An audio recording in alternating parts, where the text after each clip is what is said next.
Hey guys, and welcome to the next CSGO Insight video. And in this video we're looking at defensive spots on Mirage, and this kind of serves two purposes. When you're playing CT, it gives new players ideas on spots that they can hold the bomb sites from, and when you're playing as terrorist, it gives you an idea of where the common spots you should be checking are when you come into the bomb site. So we'll start off over here. Now this is the stairs area, and you quite often have people sat on these stairs watching apartments. You can tend to have an AWP here as well, and you just watch this angle here into Palace, and when you come out Palace you might see somebody's head here quite a lot.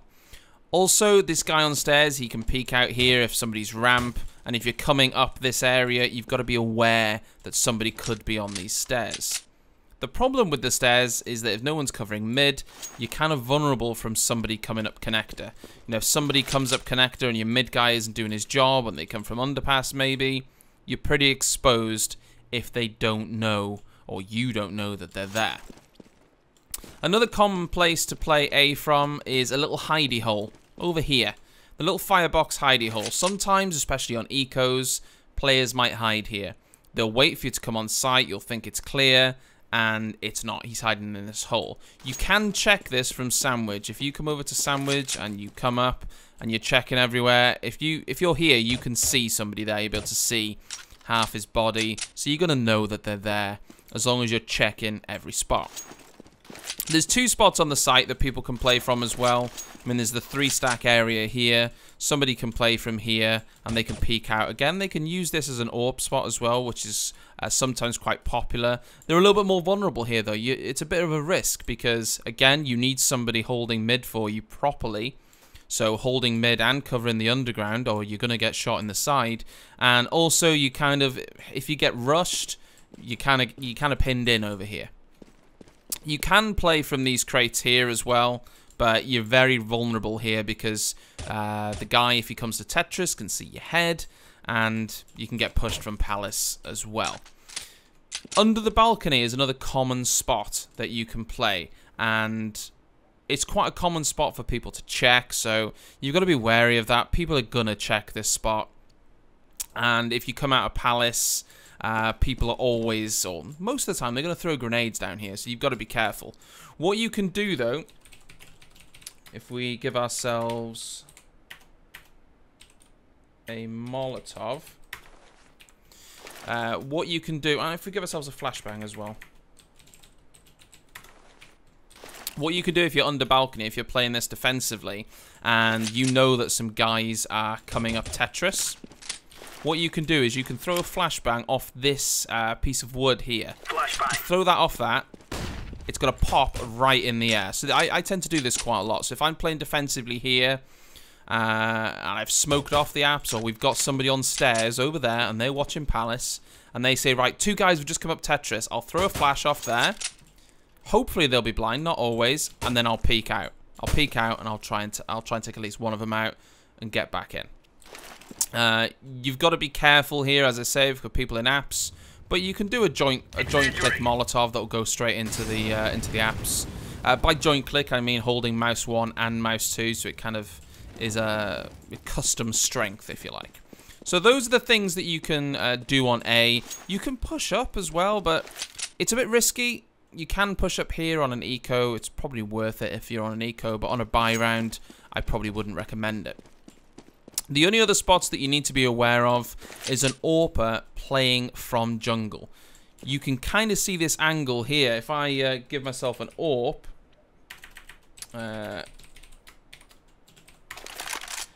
there's an AWPer can sit here and they can watch this angle.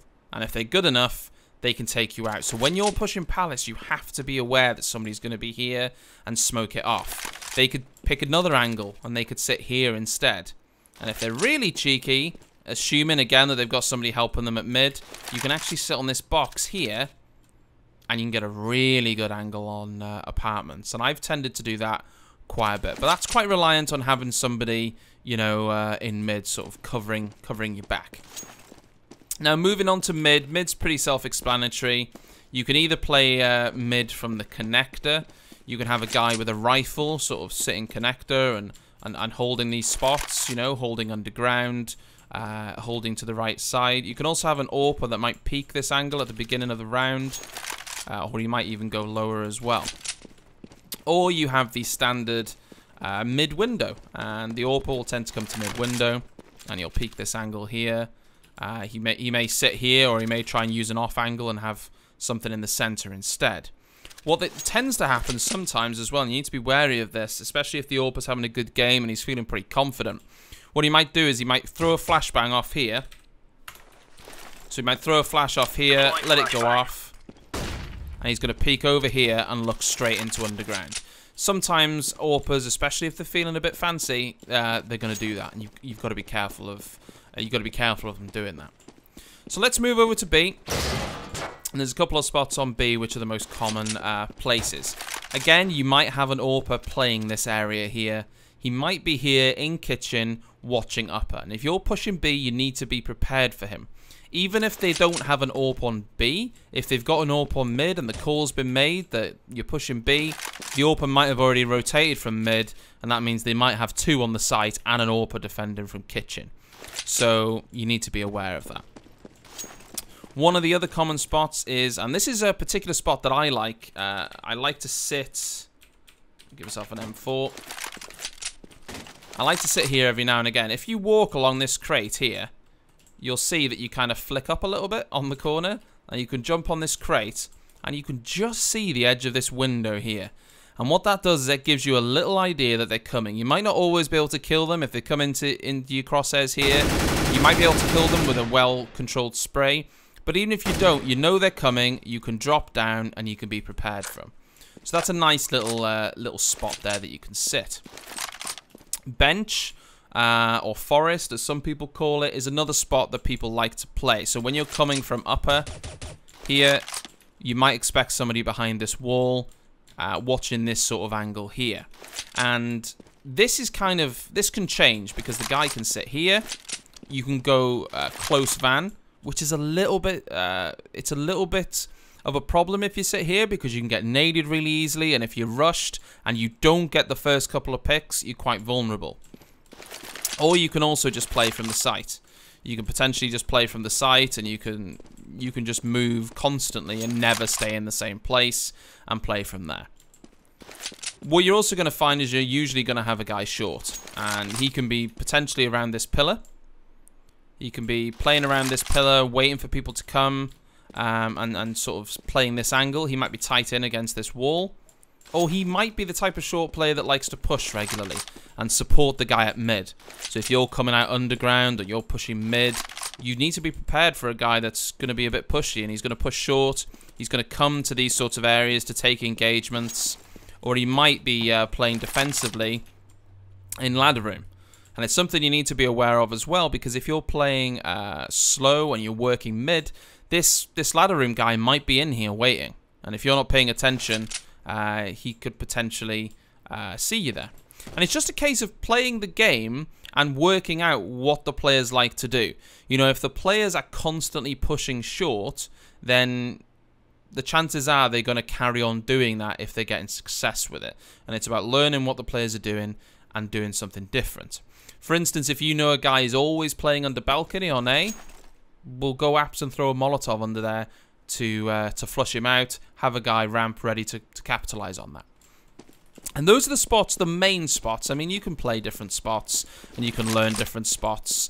You know, you can sit here, but it's a little bit dumb because you're out in the open. So there's plenty of spots that you can play, but they're the main ones that should give you an idea of where to sort of play if you're playing Mirage, and where to expect people if you're going to be coming from terrorist side.